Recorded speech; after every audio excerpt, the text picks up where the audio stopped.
Universe tour is really this concept idea I developed along with my friend Marty Freeman, and we thought about doing an exotic kind of G3 theme, but more of guitarists around the world, to show the cultural differences that this instrument, the guitar, has from different places in the world and styles. And I'm very happy and proud that this tour became a reality, and we're having lots of fun now in Europe with this edition of Guitar Universe 2012, and hopefully we'll do more editions of that in other places in the world.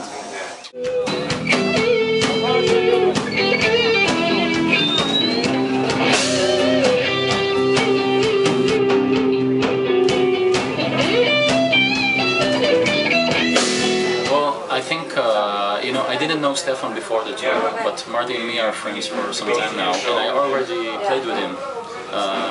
I was a guest in his show, so, and he also plays, Marty plays in my album, in Melting Clouds, in my solo album. So for me and Marty to do something together, it was natural, so to tour together.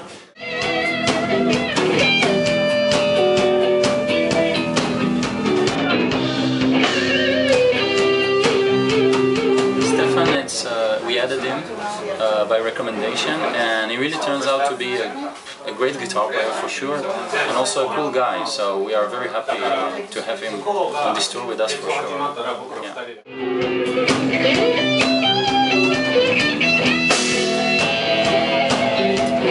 In the first show we don't do that before, because we need the first 2-3 shows to be sure everything is working well in terms of logistics and drum tech, guitar tech.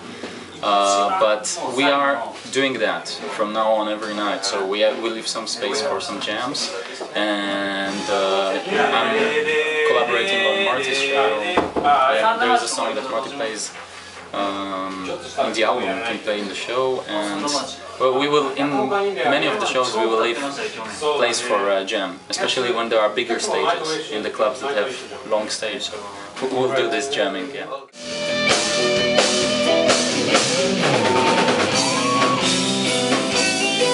I don't think, unfortunately, because Underworld, Camden, as much as I love this place, really, and it's not my first time here, but the stage is quite small, so it's hard to have, you know, like 7 musicians on this stage at one time. So, but definitely we'll try to do that as much as possible.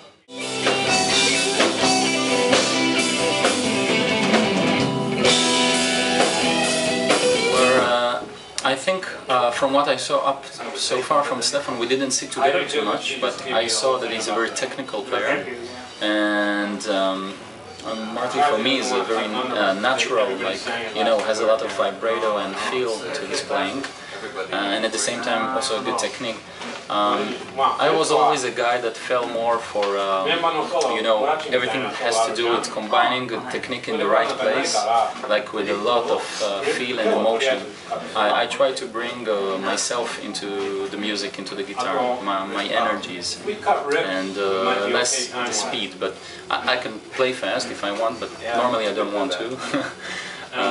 But yeah, I'm learning from everyone here on this tour, you know, I feel very lucky to be, you know, with such great players and musicians, and also my band musicians, I learn all the time. My bass player and my other guitarist and drummer, which are actually also the band for Marty Freeman.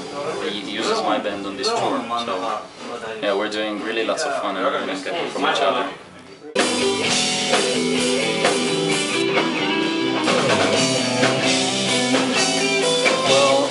We have plans about it.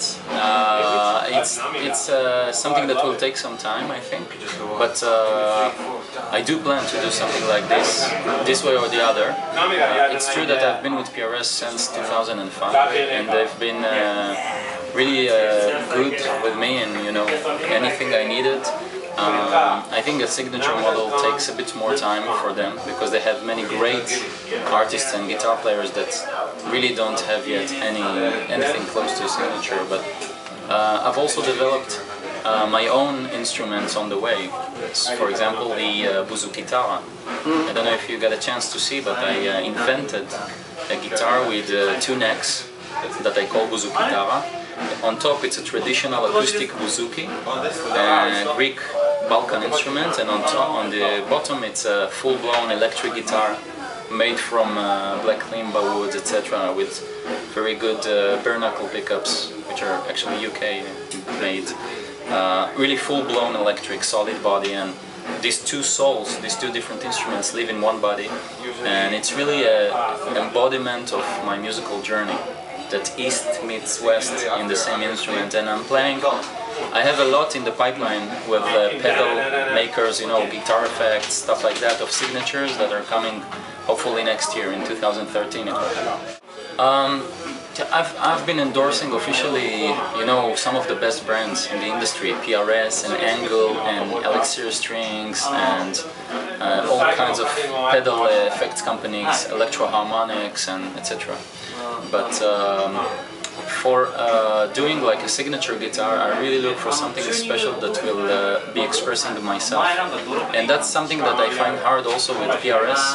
That's why it takes time, because I don't want them to give me another SE model and just to choose my pickups and say, okay, this is Yossi Sassi signature PRS SE. Because my playing style is not only the fingers and my soul, it has to do a lot with the Oriental and Middle Eastern flavors. So I'm looking for something special, like maybe trying to embody some quarter tones effect into it, doing the frets a bit different, or trying to incorporate some fretted and fretless in the same body. I'm trying to see if it can be done to create such, like, you know, for example, like an oud guitar, you know, like, which is like an Egyptian instrument, quite Arabic style. So that's why the signature thing really takes time, because we need to see how it's been done. Because the ideas I have in my head are not traditional for guitar companies that build today.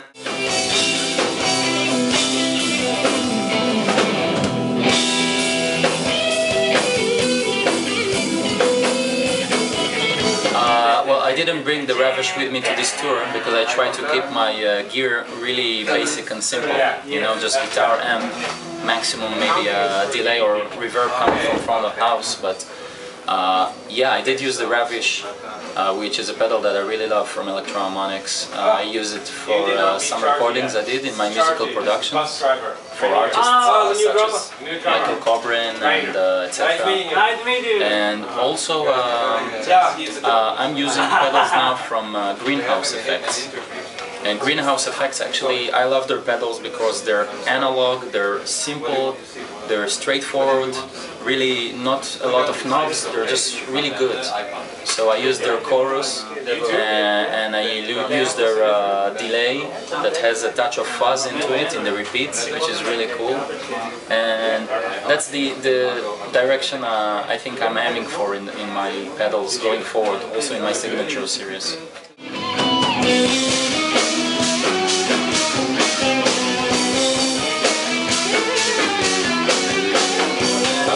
I've been playing professional guitar for around 25 years now, at least 22, with touring and shows, etc.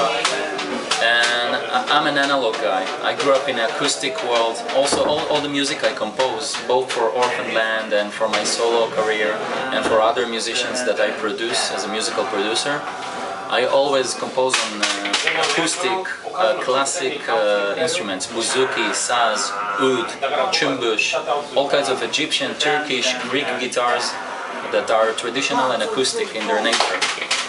So I really connect to the analog devices more in a way.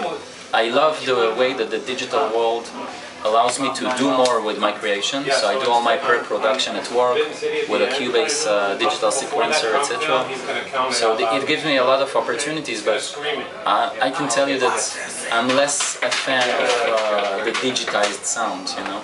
So every opportunity I'll have to use like an analog true bypass thing, I'd probably prefer that. And it depends, of course, on the actual pedal or voice, the instrument itself.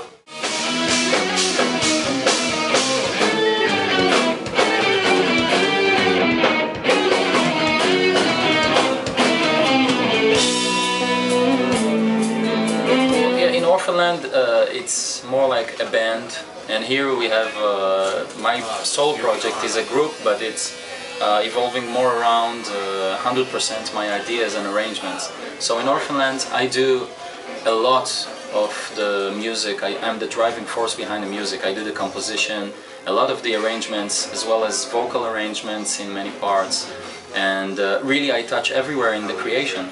But at the end of the day, no matter how much I do, you know, as much as it's by far the highest percentage, it's coming to a band that everyone has its opinion, you know.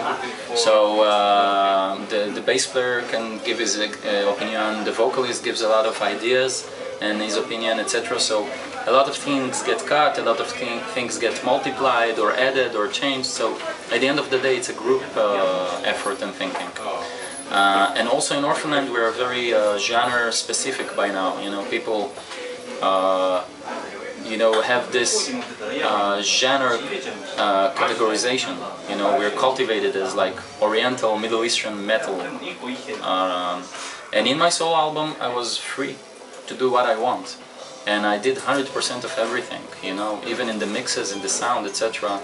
And a lot of the ideas for everything, basically. The drumming, you know, the bass, every kick, every snare, every, you know. So, on one hand, it was, for me, I didn't want to make an Orphanland 2, you know, because it's easy for me to just make, like I do with Orphanland, to do another album like Orphanland, but it doesn't make sense. So in my solo career, I deliberately do something that it's different, but you clearly hear, you know, my sound and my arrangements and my musical thinking and production there in many of the parts. But still, it's very different, of course.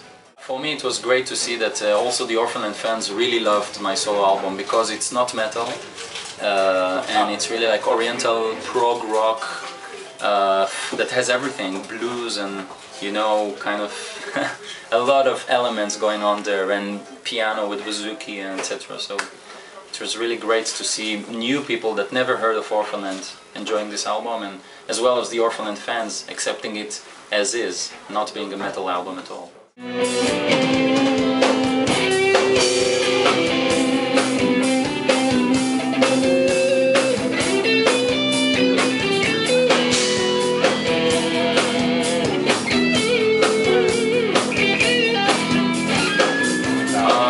I think all in all it was something like around 8 months, but most of the work was pre-production, just me and myself alone together at my home and doing the different pre-production and arrangements. And then I worked with the band, with my group players, Shai Yifrach on the drums, Ben Azar on guitar, and at the time Uri Shamir played the bass. And we just began to play the stuff together and to make it, you know, get molded and sit tight. And that's it. We had 1 month in the studio. Most of it was for mixes. I played a lot of the sources on the album, so I really got the chance to do the album almost exactly like I dreamt it. I did all the guitars and you know, a lot of the traditional instruments, acoustic, bouzouki, saz, oud, chumbush, some bass even, keyboards. I do the vocals, so, and even some flutes. So in a way, it was easy for me to keep my vision this way, by recording most of the instruments.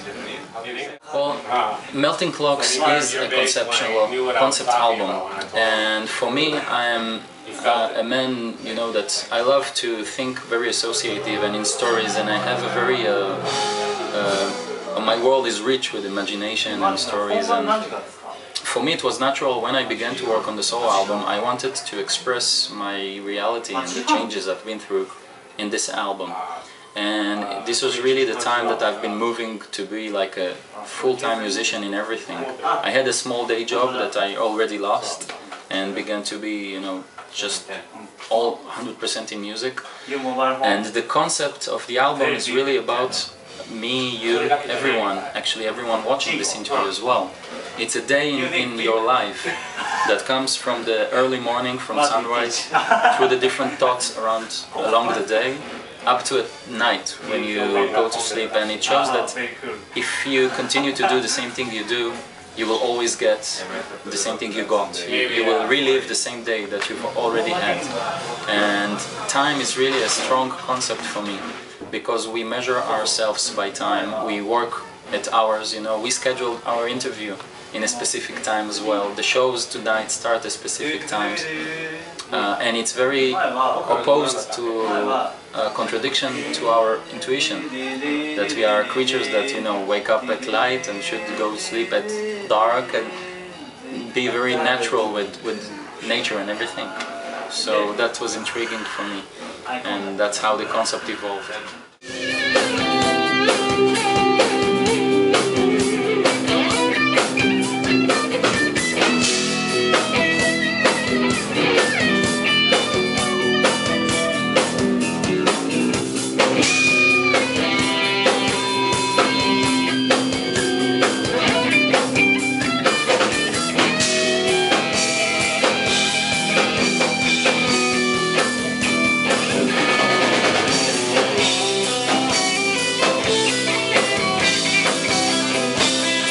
After you came back from work and you had a long day and you watch the last rays of sunlight as the evening comes by, so you're just relaxing and breathing everything in and preparing yourself to end another day, and it's just before the final thoughts, you know, about before you go to bed, and the next thing after that is really, you know, about the thoughts that appear when you go to bed. Many of us know it, that when you go at night, before you go to sleep, you have, you know, simple things look so big, and you begin to calculate, what did I do that I should have done different, and what I have to do tomorrow, and everything looks so frustrating and confusing. And I think we're living in a confused and confusing world in a way.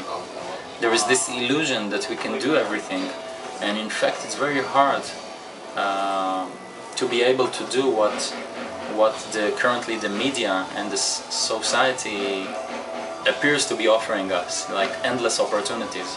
There is an illusion of options in a way, and this album really in a way speaks about it.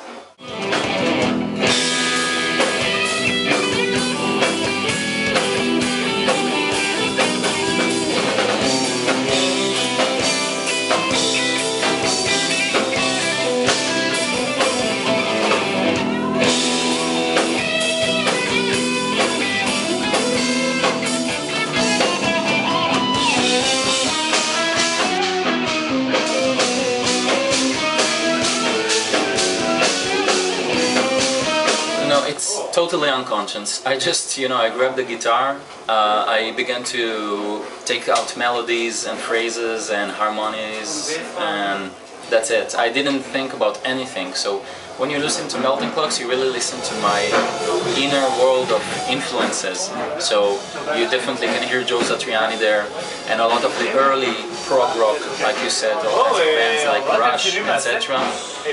And really it's unconscious, all this process. I can definitely tell you that it's not a one-time thing. This is not like a guitarist that has a cool band, great successful band for more than like 3 decades now, 22 years, and begins to do something on the side. This is gonna be a very serious project, and I have more planned, another album to come, and now I'm touring Europe with this for 3 weeks now. With Marty and the friends, and definitely you'll be seeing a lot from my solo career.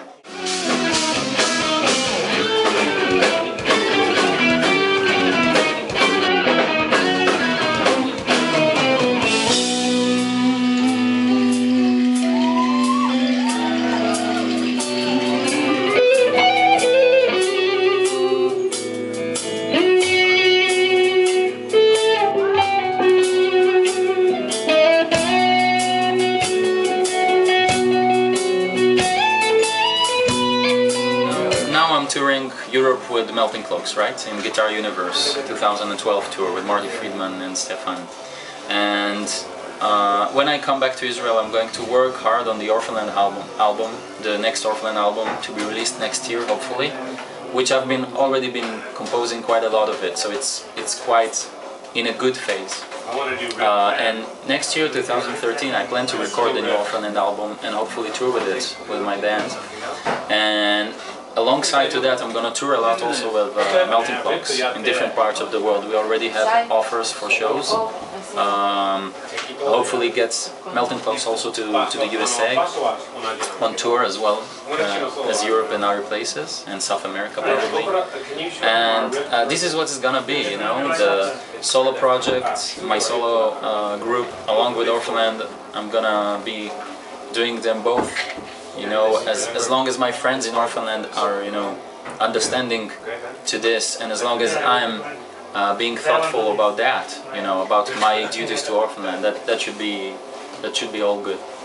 Well, okay. Yeah. But definitely the solo album is not like this one-time thing. Melting Clocks is the debut, the first out of many to come.